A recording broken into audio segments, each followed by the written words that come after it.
A lot is going on in the world, and we'll be talking about that here on the World Edition and seeing what folks have to say about a number of stories. And then we've got a special guest that should be joining us very shortly that's written a book about something that is very important as we are celebrating the 250th anniversary of America and all along those lines. But definitely right now, let's talk about some of the things that are going on in the world. Trump and Iran trade new threats after strikes were exchanged. So definitely that is something that folks are talking about as Trump says Iran will pay the price for taking too long in the negotiations and all along those lines. So definitely he's saying that they'll pay the price for slow negotiations. So that is something that is being reported in the world and around the world and all along those lines.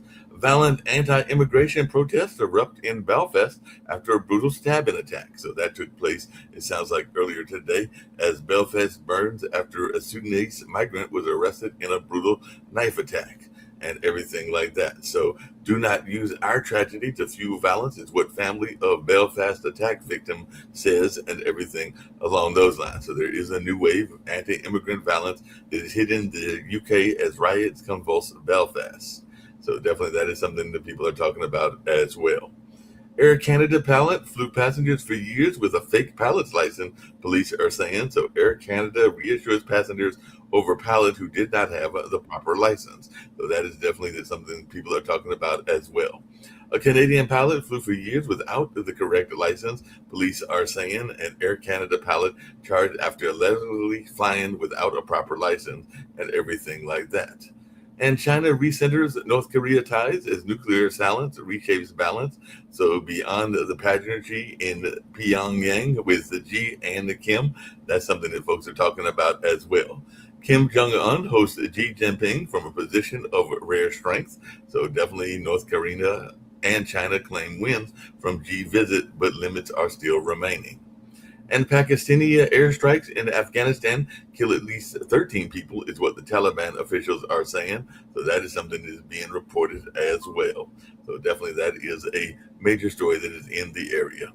And UN to investigate violations of international law by all parties in Lebanon. UN to send investigators to Lebanon over potential law breaches, rights chief says. So that is definitely something that is being reported in the news coming from the Middle East.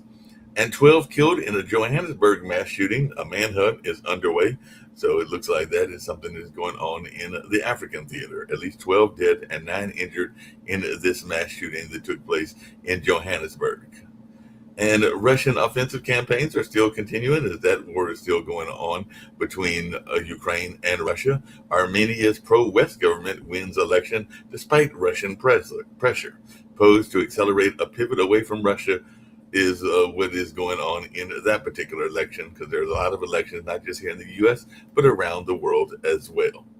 And Netanyahu is bowing to Trump's Iran pressure, and that is spurring new criticism in his area. So Iran's attack on Israel reveals new and aggressive regional ambitions. And Pope Leo will tap into the Sagrada Familia allure while honoring Catalina's holy mountain, a palace of legend, the ancient engineering marvels of the world's tallest church. So definitely that is something going on. And I think that even Nick has been talking about that since he has now moved to Spain, and he is one of the founders of this particular network. So I do know he mentioned the Pope's visit to Catalonia earlier and everything, Catalonia, I should say, earlier and everything along those lines. And Europe's next fighter jet problem has no easy answer. So scrapping of Franco-German fighter jets leaves allies at odds on defense future. Germany is dropping plans to build warplane with allies, hindering the push to rearm. And Ukraine says the missiles hit military plant deep inside Russia.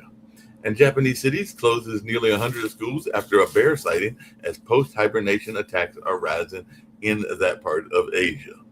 An Israeli attack on Tyre in Lebanon kills 8 as evacuation ordered for Christian quarters, and that took place on yesterday.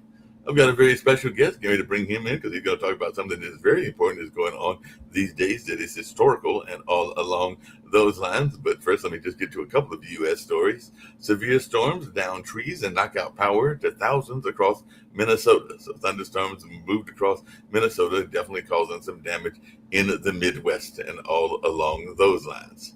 And U.S. attorney predicts people will be charged over California voter rolls. So Bakari and Hilton spar about electoral integrity as Trump claims that there was California election fraud and all along those lines. California's red mirage feeds MAGA fraud frenzy and all in that space, because at first it was going to be this reality star against the Karen Bass, and now that has changed to Karen Bass against another candidate. So there's a lot of folks that are upset about that.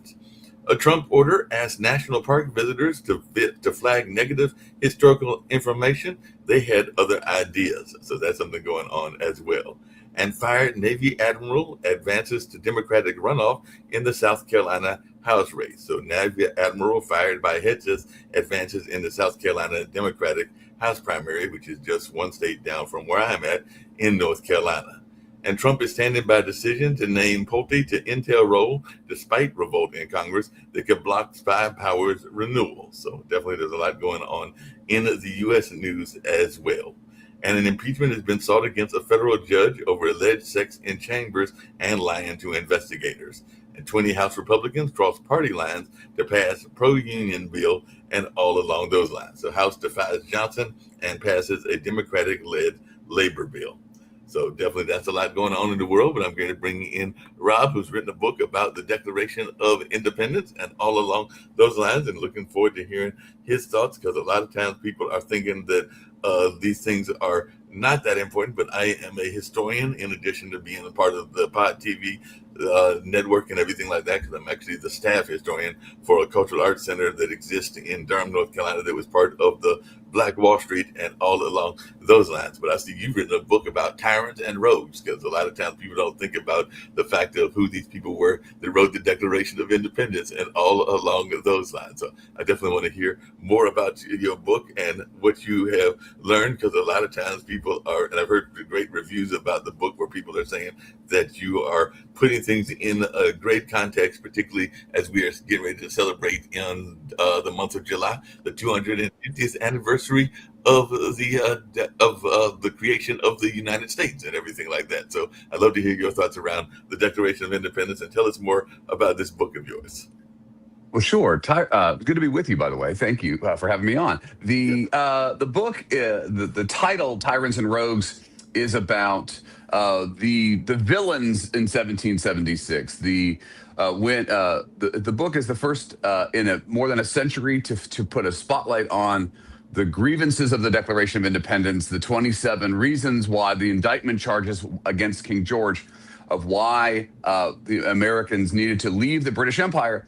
But it's much more than just King George, even though almost all of the grievances start with "he has." There was a host of characters that, when the American people in 1776 heard these grievances read out loud, these are the people they thought of. So I put together kind of a rogues gallery of the Revolution, and all of the villains and rogues that the Americans thought of. So Lord North and Lord Hillsborough and Lord Dartmouth and General Thomas Gage and Thomas Hutchinson and all of the kind of the bad guys that we would boo in 1776.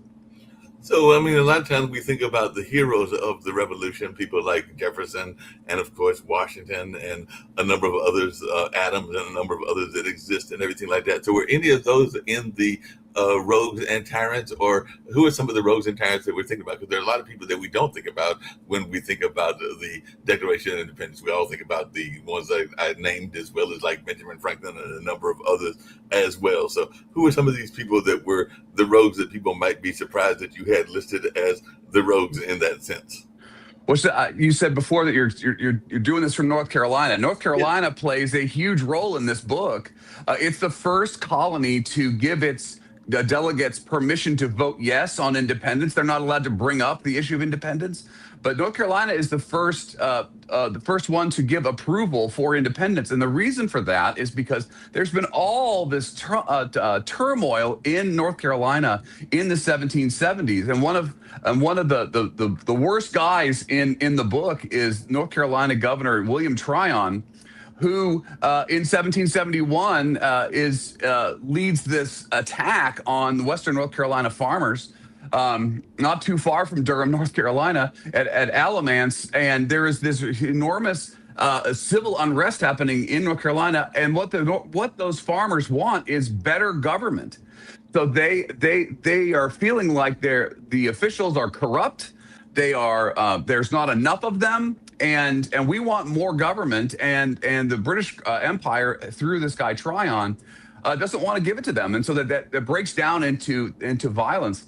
Tryon is going to leave and go become the governor of New York, New York colony, where it's going to make things worse. But he's one of the guys who is very much on the America. And North Carolina comes up repeatedly in the Declaration of Independence as one of the sites. It's not just Boston and Philadelphia.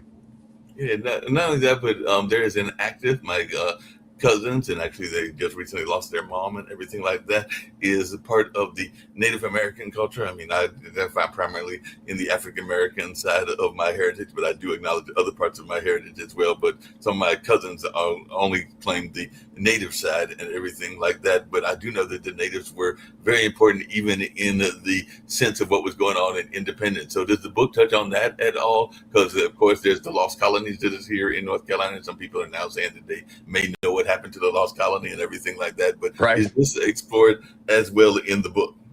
Well, the last grievance of the Declaration talks about the merciless Indian savages whose known rule of warfare is an undistinguished destruction of all ages, sexes, and conditions. It's one of the most impassioned parts of a very passionate document. And the reason that is the last grievance, and it's coupled up, by the way, with the king has incited enslaved people and indigenous peoples to fight against the revolution. And the reason that is the last grievance is because it is the ultimate deal breaker.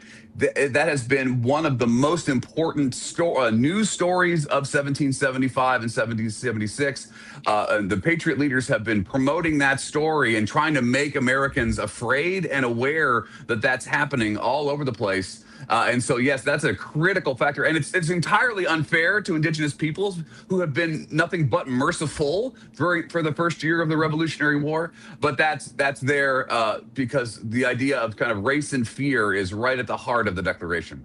Well, speaking of race and fear, one of the things that is oftentimes talked about with the Declaration of Independence is very much an important phrase, and you actually even mentioned it in the book, but some people say that it was never really addressed in the way that it should have been, because there is the whole phrase of we know that all men are created equal, and the whole notion of life, liberty, and the pursuit of happiness, and everything like that. And of course, there's certain inalienable rights and everything like that, but African Americans didn't actually get the right to vote and a number of other things till much later. And I think women even came along much later as well, even though the phrase does say "oh man," it doesn't even mention women and everything along those lines. So in your research, what have you found about the notion of whether they were even going to include slaves? Because of course there's the notion of 3/5 of a man and all along those lines, and of Right. course the role of women as well, because a lot of that didn't develop till much later in our American history. Well, the sentences, those phrases that you know from the Declaration that you can just roll off of the top of your head. And I think most Americans would say that those that encompasses the whole Declaration, and they might not even know that there are more than 24 grievances listed, very specific things in the Declaration. Those words are almost entirely Jefferson. That Jefferson wrote those words in the rough draft, and Congress approved them with only the slightest little edits here and there, and so they thought that was good. But they spent most of their time working on the grievances, about editing them and getting them right. So they approved of those things. And in fact, when a copy of the Declaration goes to England, a political writer is put in charge of writing this 132-page pamphlet that's refuting the Declaration. And 119 of those 132 pages are about the grievances.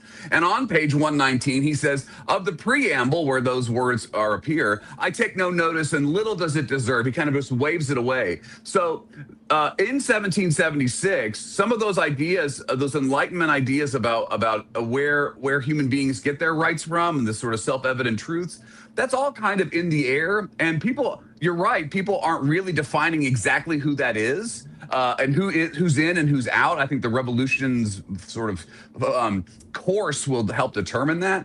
But they're just kind of saying, yeah, that makes sense. That's not our main energy to be focused on here today.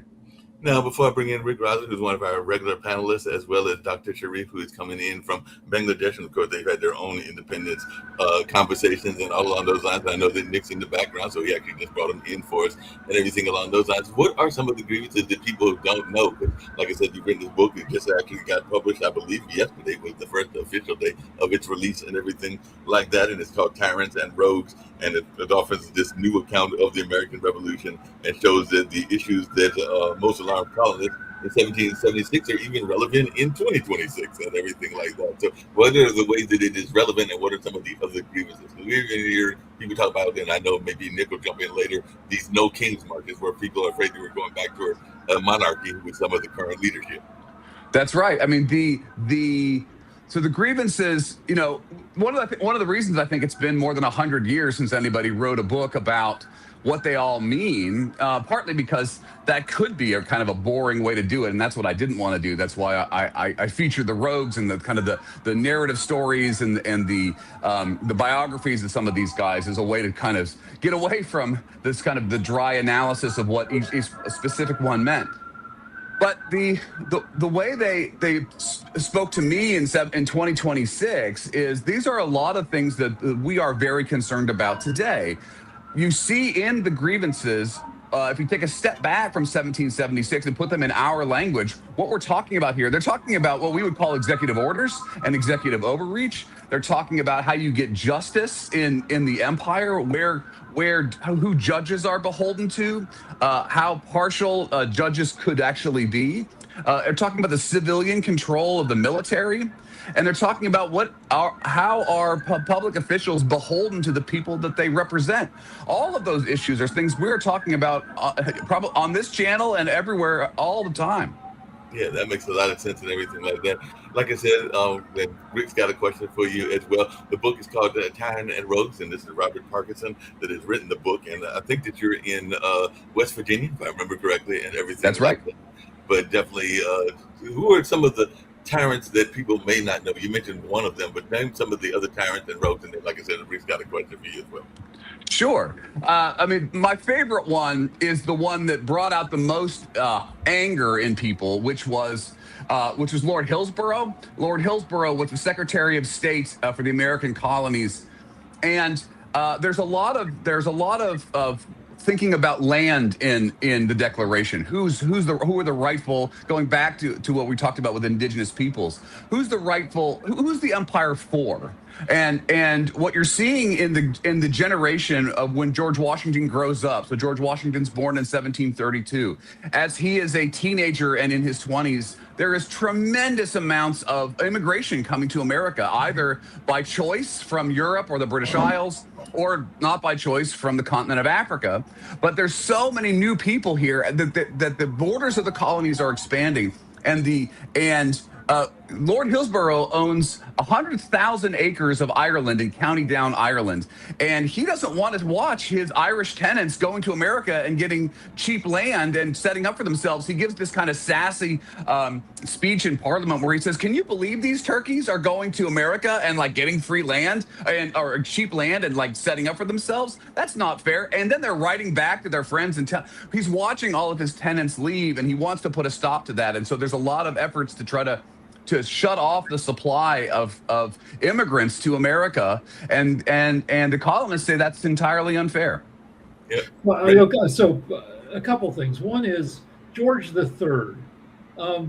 He gets a lot of blame, and but my wife watches Bridgerton, which shows a completely different George III, who's kind of a shy, nice guy interested in science. So, how big a jerk was George III? And also, who were the jerks on the side of independence? Not everybody who was pro independence could have been a totally nice guy. Oh, for sure. So the first question is, George is beloved. George. So what happens in the early 18th century? Because Britain is so concerned that this is about religion and politics, really. So they're so concerned about keeping a Protestant king on the throne and not having it be a Catholic king, and staying away from absolutist monarchy, that they are willing to find anybody to serve on the throne who fits those two descriptions. And so they find George the First. Is from Hanover, Germany. He speaks not a lick of English when he becomes the King of England, and then his son becomes George II. All throughout the 18th century, and neither of those guys are Englishmen, and even George II has a really hard time even speaking English in London. But when George III comes to the throne in 1760, he's in his early 20s. He's very hale. He is seen as this kind of this new breath of fresh air. He's known as Farmer George because he's really interested in agriculture, and he's beloved. It also helps that Great Britain is kind of at the peak of their powers emerging then. But yeah, he's and so that's and so when you read the Declaration, it is this. It's this very sassy and upset breakup letter. It's a very emotional breakup letter because they love George and they can't believe he's allowing these guys to do these things to us. Now, who are the jerks in America? Well, it depends on how we define who a jerk is. I think Sam Adams is a little bit hard to live with because he has a specific way of thinking about how the world should go. He has this kind of utopian dreamer's idea about how liberty should be. And if you don't agree with him, he's going to figure out a way to undermine you and make sure. So Sam Adams is a brilliant politician, but he is a radical in a way that I think made it hard to be around him. Hey, just really quickly, along those same lines and everything, because you kind of alluded to it in one of your answers and everything like that. One of the things that they talk about a lot in America is this notion of us being a Judeo-Christian nation and everything like that. But I don't know necessarily that that's what the founders had in mind and everything like that. So what did you find in your research and things along those lines? Because that is even the conversation we're seeing with even some of the MAGAs and other things like that. This Right. notion of us being a Judeo-Christian nation, even though we know that there are a number of other religions. I mean, I know that even though he's in Bangladesh, Dr. Sharif is of the Muslim faith and everything along those lines. But there are a number of other religions that exist and everything like that. But we are seen as this Christian nation and everything. And I think that that's the way that the narrative is put out there. Right. Well, the Declaration does not endorse a Protestant Christian God, right? In the preamble, it talks about nature's God and it talks about a creator. And one of the reasons that it does that is because it's trying to reach for as many possible people as they can. The Declaration is a mission statement of the revolution, but it is seeking an audience, and they are trying to convince enough American people, because what starts the whole process of independence is that they see an invasion fleet crossing the Atlantic Ocean, and there are on board those ships are thousands of British redcoats and 10,000 German mercenaries who've been hired assassins to kill Americans. And so they have to get as many people possibly on board with this project as they can right now. I mean, on the 4th of July, after they approve the Declaration, they send out these desperate, panicked messages to Pennsylvania and Maryland and Delaware. Get your guys to New York City as fast as you can, because we're under attack, guys, any minute now. And so that's why they can't be specific about picking nits about which kind of Protestantism or excluding Catholics or Jews. So it's trying to get its arms around everybody. Yeah, that makes a lot of sense and everything like that. Now, one of the other things that a lot of the history talks about, and I know that even Nick has joined us, he's one of the founders of the network, and he has some royalty of his own descendancy and everything like that. So I know he'll have a question for you after I get to the question that I've got and everything. But the other thing that is oftentimes talked about in American history is this notion, because we used to have a gentleman that used to come on regularly from Australia. And a lot of times when we think of Australia and we think of the United States, a lot of these people that were coming over were literally the criminals of the society. They were criminals from London and other things like that. that, because they were going against either religious rules or they were in some cases going against actual crimes and everything like that, what we would consider more like jailable offenses now and everything like that. So it's one of Right. the book touches on that at all, because a lot of these people that were coming over from London weren't, and other parts of Europe, whether it was Spain or some of the other countries that were doing some of the colonizing and everything like that, they weren't exactly the most nicest people in the world. Well, I mean, that's not something that I touched on in the book because that's not exactly in the Declaration, but it's true that Virginia, Maryland, and Georgia were the three places. They were the first Australia where transportation out of London and English jails, they would be sent to America. The Daniel Defoe book from the early 18th century, Moll Flanders. Moll is she's a prostitute who's arrested in London and she's sent to Virginia in the 1720s. That's happening all the time, but that's what gets disrupted in 1776. England can't send those guys here anymore, so they look for that starts a 15-year search to find where can we send our criminals again? And the end result of that, of course, is Botany Bay, Australia. So this is part of the kind of world, and there's some books coming out this year that are really much looking at the world and global effects of the revolution, but that's certainly one of them. Yeah, that makes a lot of sense. Yeah, Rick, you had a question, and I know Nick. Yeah, so the founding fathers kind of punted on slavery. Was there any chance that they would have done a better job from a modern point of view of dealing with and eradicating, or at least designing, did they screw it up, or did they have no choice? Well, that's a good question. I mean, in the Declaration, there is a 168-word denunciation of the transatlantic slave trade. That's 10% of the whole document itself that Jefferson writes, and it is extremely emotional and passionate denunciation where he calls the transatlantic slave trade cruel war against human nature, an assemblage of horrors, piratical warfare, and the war against human beings themselves.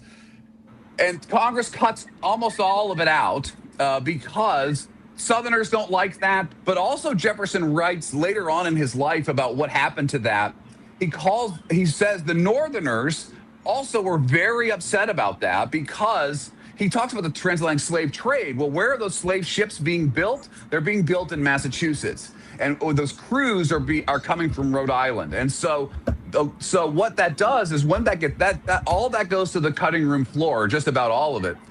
And that says that they're choosing union over slavery, that they didn't want to upset the South. They didn't want to cause bad feelings amongst everybody because they needed everybody. And that choice of union over slavery does set us on a really bad path for decades when they have to keep choosing union over slavery. Was there a moment in which that could have changed? I think this is that moment. I think there is so much riding on that if those words stay, it might have put us on a different course. All right, the next question, the related question. When you look back on Washington and Jefferson from 2 centuries later, you're like, couldn't you guys have just paid your guys? How hard would it have been to just pay your slaves and make them not slaves? Was there ever a chance that any of these founding fathers was going to do the right thing from our point of view? Well, Washington does. I mean, Washington does. The enslaved people that he has control over. So Washington, a lot of the enslaved people at Mount Vernon are not under his control legally. They are Martha's, actually, because she's the one who inherits them through her deceased first husband. But Washington does at his death. Now, not before that, but at his death. And he says when Martha dies, they will be free, which does lead to one of the largest part of the free black community in Alexandria, Virginia. But Jefferson just loved wine and books and building his mansion, and that's part of the problem. Is Jefferson doesn't prioritize that over the comforts of his own life, and that does cause a problem. Now, Jefferson, in his 20s and 30s, is very anti-slavery. Jefferson's grievances begin and end with anti-slavery, but then after he goes to France and things, he starts to not talk about it very much anymore, and that does cause problems down the road. What do you think the founding fathers would think about the current government and the way that the government is run now and everything? Because I mean, we're seeing a lot of people that would like to, even we got David Walker here on our network, that would like to have more of an independent voice, not necessarily Democratic and Republican. So, as one that has read this book, what do you think the founding fathers would think about the current state of our government and the way that we run our government? Well, the founding fathers in 1776 are a little different than the founding fathers in 1787. But the founding fathers in 1776 would be absolutely appalled at the power of the executive branch. They in 1776 they said the executive. I mean, the first 12 grievances of the Declaration are about executive power, monarchical power that's lodged in one man having way too much power. And so when they created their first state constitutions in 1776, they entirely stripped any kind of executive of any power. They lodged all that control and authority in the legislature, in their representatives. So what today would be Article 1 of the Constitution, which is creating Congress. That Congress is what had control of everything at that point. Now, by 1787, they had found that was a little bit too extreme, that the pendulum was too far the other way. And so they kind of brought it back to give the presidency, Article 2 of the Constitution, a little bit more power, but nothing along the lines of how we're seeing it play out today. And what are some of the other grievances that existed? We know the main grievances that you kind of alluded to, but there are other grievances that we don't even talk about and everything like that. And I think that your book talks about some of these grievances that we may not even be aware of. So as a fellow historian and everything like that, what are some of the grievances that even surprised you as you were doing your research, that you were going like, I didn't know that was a grievance? Well, one of the things that's, it's interesting. There are kind of harmonies in the grievances that I didn't really think about. Sort of the deeper, if you think about this kind of as a musical score, kind of the deeper kind of themes that are in it. The Enlightenment, of which these guys, this is kind of the era in which these guys are breathing all the time. Franklin and Jefferson are very much involved in the American side of the Enlightenment.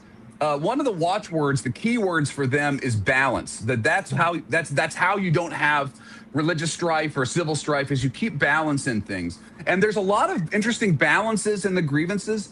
The first one is about the king using the veto. So the king is refused his assent to laws to pass the most wholesome and necessary for the public good. So he's explicitly vetoing things. But the second one is about suspension clauses. So in the American when American legislatures in Williamsburg and Annapolis and Boston pass laws, they don't go into effect until the king has approved them.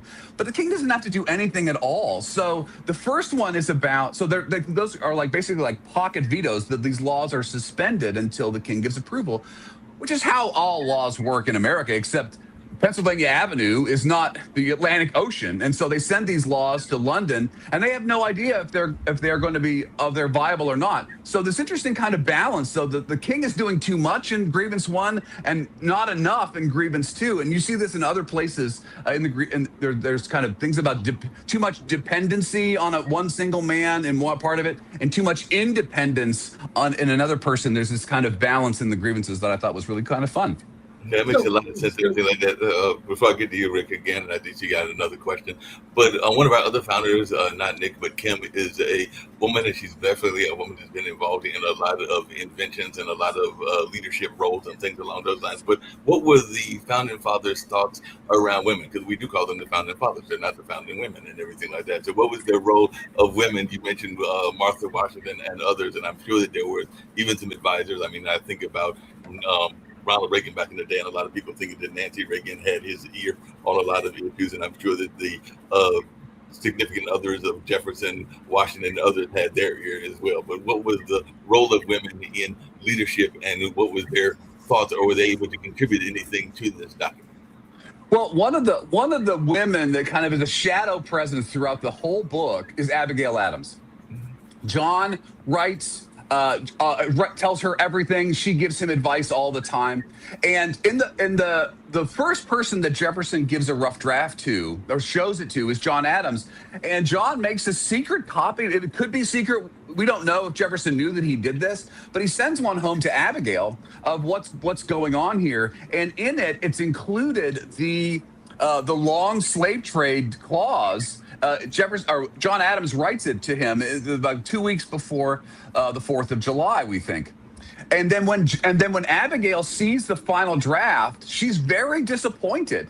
And she writes to John and says, there are some manly sentiments that I find wanting in the final draft. I assume they were expunged for for wise reasons, is what she says. And so she's hinting at that exchange of union for anti-slavery, but she's very disappointed. She wanted to see those words, the piratical warfare and assemblage of horrors, in the final document. So she is the first person that comes to my mind as far as a presence in the room who's not in the room. Yeah. So England managed to hold on to Canada. Canada didn't become fully independent, just looked it up, till 1982. Was there ever a soft landing possible for the U.S. and England, that they could have resolved their differences without war and revolution? Well, the sticking point is, it is conventional wisdom in London that you cannot divide authority, that you can't have states within a state. That is England. The people in Parliament and the people surrounding the king say there has to be one buck that stops. That's all, right? And so if that's the case, then there's a real problem here. But as the war goes on, the English are already starting to rethink that. And in 1778, 2 years later, when the Americans are on the precipice of making an alliance with France, the English people start to move away from that and say, well, no. You can have a Continental Congress, you can have a Continental Army, we'll pardon everybody, just don't sign that alliance with France. And of course, we know that you can have states within a state because that's American federalism, and that's also the Commonwealth system that arises in the 19th century in England. So how Australia and New Zealand and Canada and everybody can have, and South Africa and all these colonies can be still in the British Empire but have their own power. The British compromised on that in 1775.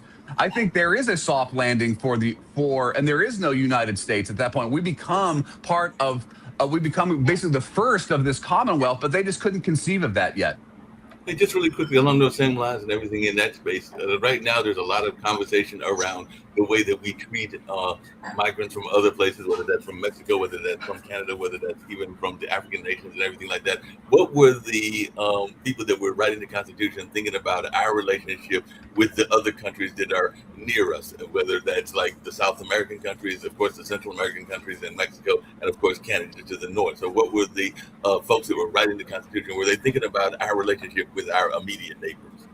Well, sure. I mean, and when Richard Henry Lee on the 7th of June, so 250 years ago on Sunday, stood up to make the motion to take up the issue of independence, there's actually it's a 3-part motion, and part 1 is to write a Declaration of Independence. Part 2 is to create a union, which becomes the Articles of Confederation. And Part 3 is to draft what's called a model treaty. So it's about saying we are a separate nation, organizing that nation, and then and the model treaty is how are we going to engage with other countries because we are of the same level as France and Spain and Britain and Russia, et cetera.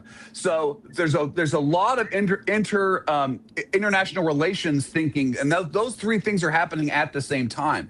But the nations you're talking about here don't exist yet either. These are part of the Spanish Empire, but as far as Canada is concerned, we are currently invading Canada in the month before independence, and the failure of that invasion is also one of the things that is really a hot button issue in June of 1776 as that invasion has collapsed. Yeah.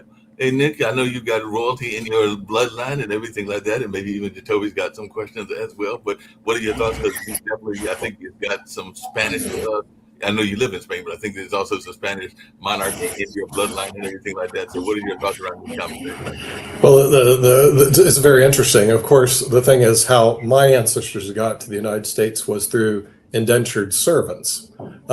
Basically, they lost the Battle of Dunbar because they were royals. against Oliver Cromwell, who were the parliamentarians. In the Battle of Dunbar, unfortunately, the Royals lost, and they needed to know what to do with them. So what they did is they shipped them to the American colonies back in 1650.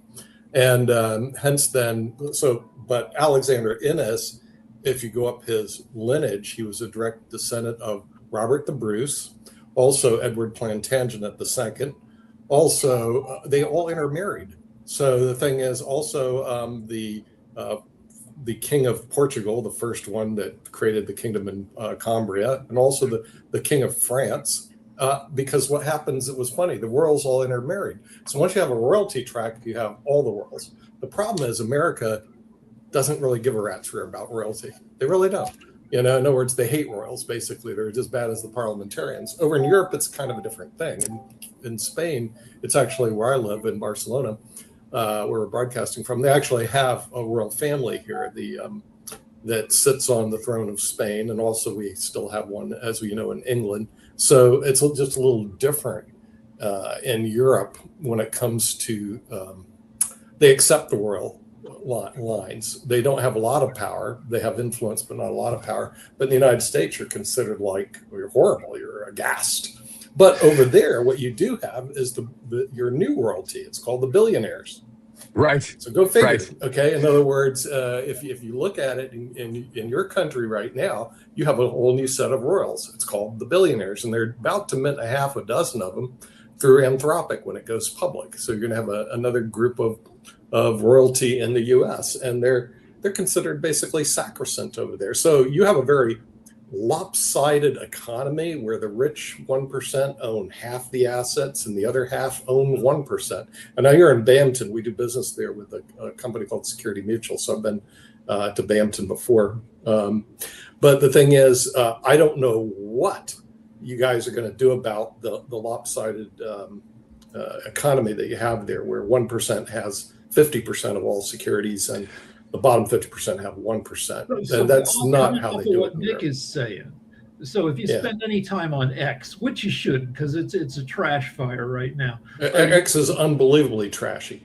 But I would agree. what you see a lot of is this is the end of the American empire. America is done. From your historical perspective, how much trouble is the American project in? Yeah, it's quite possible that America will slip into decline in the next decade, given the fact your national debt and your unfunded Social Security and Medicare liabilities exceed 125 trillion. So my prediction is by next decade, the U.S. will become a second or third rate country behind China and actually, in maybe cases, the European Union. So you'll be around that, Rob, and everything like that, because I'd love to hear your thoughts around this as well, as Rick was saying, as a historian. Sure. I mean, the first thing that comes to mind is I know that Jefferson, Jefferson was only funny in a letter once.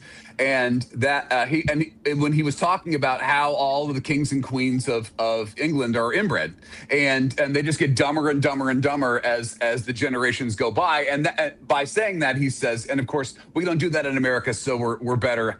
High fives all around, right? So that which is actually, it's a pretty funny letter when you read it, because he goes into all of the details about all these kings and queens and all over Europe.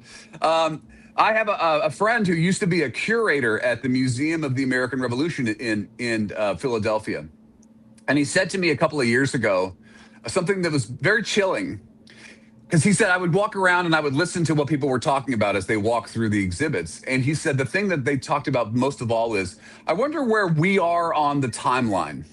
Mm-hmm. And I thought, oh, that's interesting, right? So where are we? How close are we to 1776? Are we closer to 1760, 65?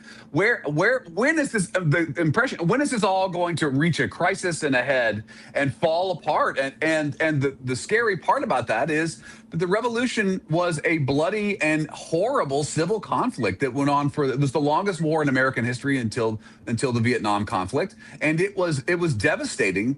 And it was only the first of the civil wars that we've had here. So I don't have a lot of optimism about what's in front of us. And I'm a little concerned about the flippantness about what that might look like.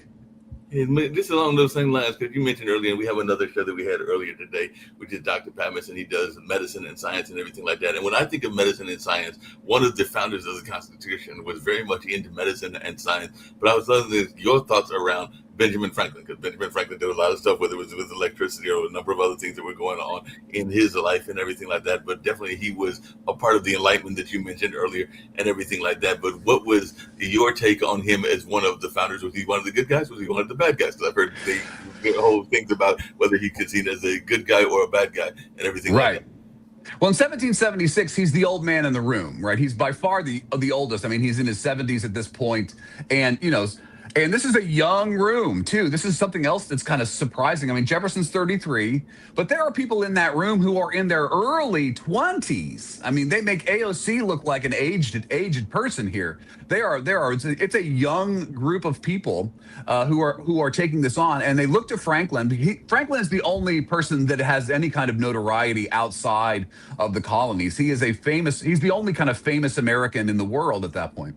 But what the other part that's concerning, going back to the thing we just talked about, is there's a reverence for science and a reverence for learnedness. There's a reverence for becoming really learned about things in the 18th century, and that was something that was not seen as a problem or made you suspicious or made you kind of a suspicious elite.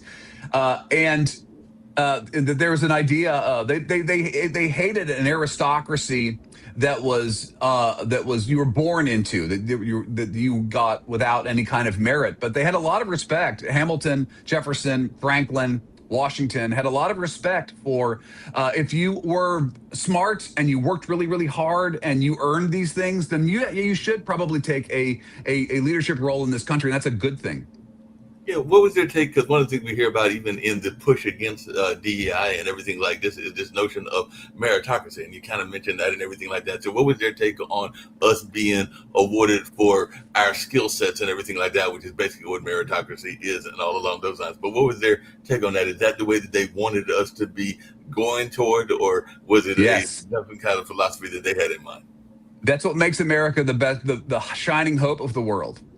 Is it is not based on who your father was or who your great grandfather was, or going back to tracing these lineages, right? And that is also something that's coming back too. I mean, talk about the creation of a new aristocracy, or with billionaires, right? This idea that we're tracing our heritage back. That's not, the Americans we don't do that here. Right, and that's, if you think about the shock of lightning that Thomas Paine's Common Sense says.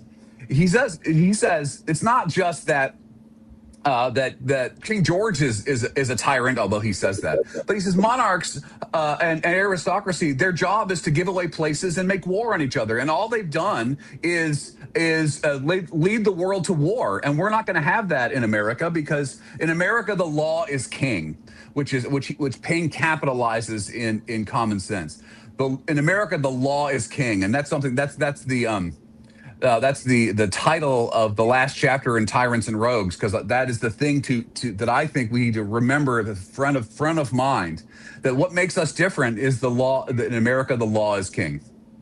And you mentioned him, and I do remember studying him somewhere in college and everything along those lines. But I don't know that he has studied as much as some of the other people that we've mentioned and everything like that. So, what is your take on Thomas Paine and his role in the Declaration of Independence like that? Because he was definitely part of Common Sense, which you just mentioned, and everything like that. But I think that he is kind of fallen by the wayside in the way that he is treated and everything like that historically and everything like that. I don't hear as much about him as I hear about some of the other founders and everything like that. Yes. And that happened in his lifetime. I mean, he was when he died, he was basically an unknown person. I think a couple of people come to his funeral, and he's buried in upstate New York in what was at that point kind of just he was entirely ignored. And the reason for that in his lifetime was that he had written a book that was very, very scandalous, which was an atheistic tract, and so he had fallen out of favor with religious folk of the time, which was so prevalent that had made him kind of a persona non grata. Paine is extraordinarily important in the 1770s. He arrives in Philadelphia in right after the First Continental Congress has sat, and he's an Englishman who just comes to America, but he comes at a moment of extraordinary excitement and crisis. And he absorbs all that, and he can translate it because he comes from England. He's a very, very disgruntled person coming from England. He's been sacked by the British government in an unfair way, and he sees the kind of inequalities that happen in Great Britain towards poor people, and how taxes fall differently on things, and how privileges fall differently on things. And so he is a radical of the moment, and he does. And so what Common Sense does when it comes out in January of 1776 is it captures, it sort of fuses all these things that were kind of in the air, and it really sort of gives meaning to what was already mostly on a lot of American people's minds. That's why it becomes such a phenomenon. Yeah, that makes a lot of sense. We got Sasha joining us. Sasha is in Canada. We were talking about Canada earlier in his role with the Declaration of Independence, but he is also originally from Ukraine. And of course, he does a show every Tuesday and Friday about Ukraine and their brave resistance against Russia and everything like that. But I was just wondering, from your standpoint, how much has the Declaration of Independence influenced other countries as they have been fighting for freedom? Because I know that a lot of times they are using it as a framework and everything like that. We mentioned South Africa earlier, and I think Nelson Mandela might have even used the Declaration of Independence and others as well. But I just wanted your take on how much the Declaration of Independence has been used as more and more changes are going on around the world. Well, so this is one of the sort of the disconnects, right? When in 1776, I think the grievances matter a great deal, but in the generations afterwards, the words that speak to people are the ones that we know at the top of the document, because they are universal, and it is our mission statement. It's a way to really give meaning to when we talk about an American creed or an American dream. These are the things that we aspire to, and it also kind of highlights the gap between what we think we are, what we want to be, and who we actually are. So it allows for critics of that, like abolitionists or African Americans or women's rights people, advocates, to say, look at this gap between, and so they often rewrite it. But then that goes all over the world in the 19th and 20th century. I mean, Ho Chi Minh in Vietnam very famously kept a copy of the Declaration on him. Nelson Mandela, that's become something that is, because it's not it's all men, it can work all over the world, and it has. Yeah, that makes a lot of sense. Go ahead. It's not applicable at all to Ukraine and its fight against Russia. It's not a fight for freedom. It's a fight against aggression, against your country, against your people. Nothing about freedom here at all. Forget about that word freedom. It's a cliche which is used every minute and a half. It's nothing. They defend to your country against aggression.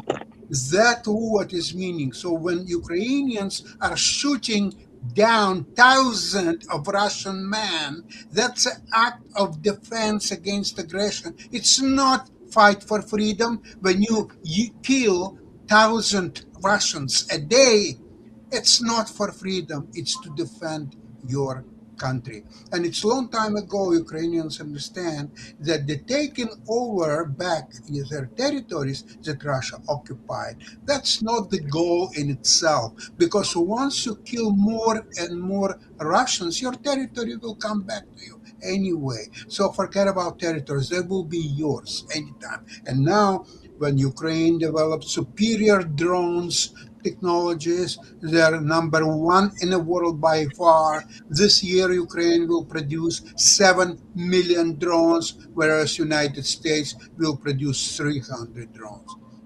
And because United States refused to accept Ukrainian technologies, drone technologies about defense and about attacking capabilities, they now lost Apache helicopter. Oh my God, what a cruel thing Iranians did to United States. They downed the helicopter. It's great that the two pilots survived. It's really a great thing, because it would be a great insult to injury if they would not. So this is good. So I'd like to ask for forgiveness about to disillusion many of you about that freedom and freedom and freedom and more freedom. Forget about freedom. You have to defend your country. That's what number one is. That's what the government exists for, to defend your country, your people, your territory. Freedom, it's number two, number three, maybe number five on the list. That's your Well, opinion. and that's the case in 1776 too. I mean, the reason that they don't send a copy of the Declaration of Independence to King George is because they feel like this he doesn't have to be made aware that this is breakup is happening because he is the aggressor. That we are just defending ourselves from him sending over fleets of armies or fleets of ships and hired assassins to kill us. And so this is a defensive thing. But the idea of how you rouse the population to defend is to tell them that what we are fighting for is our own self-determination. And I think that does have some resonances with what the Ukrainians are fighting for as well. Wait a sec. How King of England could be aggressor of a territory that belonged to England? How is it possible? He was definitely not an aggressor. It was Americans who didn't want to pay taxes. That's all there is to 1976. The people didn't want to pay taxes. They don't want to pay taxes today, but the IRS is a mighty apparatus that makes them pay. Not all of them. A lot of people still don't pay their share of taxes. They have all these wonderful tax lawyers and accountants and so on. So, because if all people in the United States will pay their share of taxes, and that's what actually the lately Johnson from NVIDIA, he made an offer to all his friends, billionaires. Please pay your taxes. Stop doing all this maneuvers with great your tax accountants and tax lawyers and so on. Just pay your fair shares. You're billionaires, multi-billionaires. So what are you doing to your country? Hold on, Nobody. hold on, just 1 second, Rick, because we have Steve here now. We go a little bit over and everything like that. Not much over, but a little bit over and everything like that. Steve, we've got Robert Parkinson, who's written a book about tyrants and rogues and the independence and the Declaration of Independence. So I don't know who one of your favorite people that wrote the Independence was and everything like that, because you and your family came over from, I think you're second generation, if I remember correctly, from India and everything like that. He's a second or third generation. But who are some of your favorite people that were in the Declaration of Independence? And maybe you've got a question for Mr. Parkinson. Well, I guess I just saw the musical Hamilton again for the fourth time, and it was really great to kind of hear the American story again. Obviously, Alexander Hamilton, one of the founding fathers, Jefferson, who wrote the Declaration of Independence. I have a lot of admiration for Ben Franklin. We don't hear a lot about from him in the musical. I think all the founding fathers, Madison, they all, John Adams. I mean, all of them, I think, had a say in the Declaration of Independence. And I think what America's secret sauce has always been is, what they call a liberal democracy, one where the state's not too strong and is kind of a check and balance, and there's individual liberties and freedoms. But I think a lot of times freedom and democracy, picking up on what Sasha said, that you're defending against aggression, you have these illiberal democracies. In Hungary, where Viktor Orban ran, and he said it was a democracy, but you have the state coming in, controlling things. I think even India, the world's largest democracy, where my parents grew up, today under Modi, I think, is no longer a liberal democracy. I think it's a liberal democracy where you have strong state, you have suppression of journalism, you have religious minorities that are now being targeted.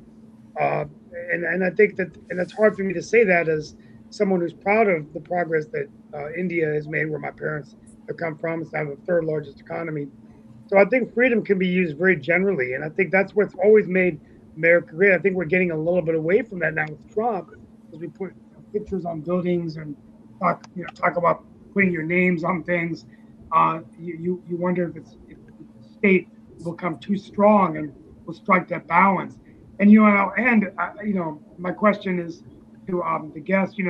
What he thinks of Jeff Daniels' tirade in the newsroom, where he goes off and he goes, we're not the only country with liberty and freedom. Japan has freedom. Canada has freedom. Belgium has freedom. 270 sovereign states in the world have freedom. And so there's this notion of, everyone just says only America has freedom, and that's not necessarily true. So I guess that's just would love to hear your insight, but that's where I stand on the Declaration of Independence, my favorite founders. But I think America has endured as we celebrate America 250. Lots of things we can work on, lots of things terrible injustices that happen, but I think the country has survived because of that balance between individual freedoms and liberties and somewhat of a centralized state, federal government, and independent states. Yeah, what's your take on that, Mr. Parkinson, and everything like that? Because what he said about the fact that there are multiple countries, and I'd also love to hear your thoughts as we're winding down about two men that he mentioned, because I also went sometime back and saw the play Hamilton, so we haven't really talked about Hamilton and Madison, so I'd love to hear your thoughts around them as well. Sure. I mean, I think that I've seen that speech on the newsroom before, and it is, and again, it is about the kind of the gap between what is the imagined American place in the world and what is the reality, and that imagined thing can get. I mean, that's when we talk about making America great again. What does that mean? Where does the greatness, and how real was that ever the case, and how special is it to the United States? I think those are questions to ask. When we talked about Hamilton and Madison, Hamilton, of course, is a very young man in 1776. He's I think in his early 20s, and is very, very interested in these things, and gets involved and joins on Washington's staff during the Battle of Long Island that's coming in the fall of 1776. Madison is even younger than that, and he's not going to be involved. But both of them see, again, as I go back to this idea about expertise and really, I mean, Madison today would not be a politician. He'd be a professor of political science, a very, very good professor of political science. And so taking those examples and reading deeply and really mulling over what is the place of government in society, and how do we protect the fragility of Republican government and self-government, those are the things that they were very, very interested in. And we don't. Those are, by the way, acts of creation, not destruction. The Declaration is a destruction, but the Articles and the Constitution are acts of creation, and those are really, really hard to pull off. All right, two things. One is plug your book and websites, whatever else you have. Two is the Constitution was built to be modifiable. Can it be successfully modified to fix some of our stuff in the current landscape? It can. It's just going to take tremendous amounts of work. I mean, I think about when I talk about my students so George Washington says exactly one thing at the Constitutional Convention.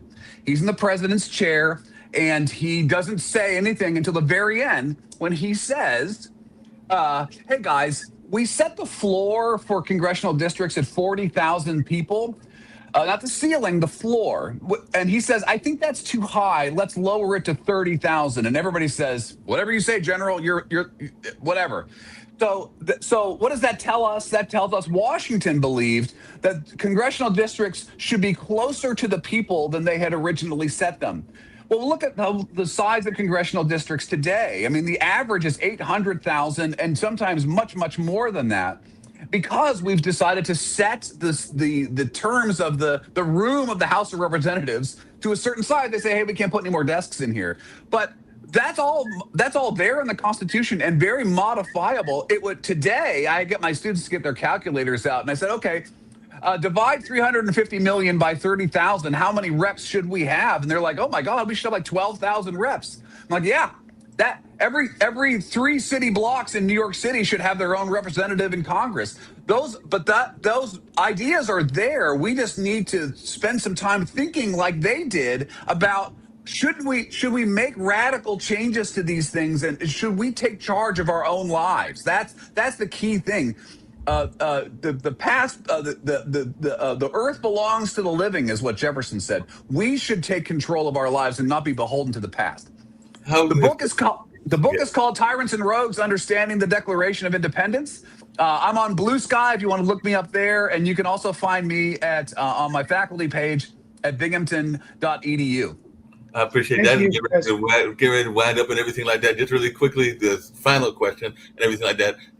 And kind of Rick alluded to it, but we've had attempts to amend the Constitution and everything like that. I think about the ERA amendment. There have been things around gun control and everything else that people have wanted and everything like that. But as a historian and as you have studied the Declaration of Independence, how easy would it be to do and everything like that? Because of course we've had some things that have been very successful, even though some of them have been are being in the process of being possibly retracted, like the Voting Rights Act and things along those lines. But how easy would it be to actually amend the Constitution and the things that were created with the Declaration of Independence in your mind?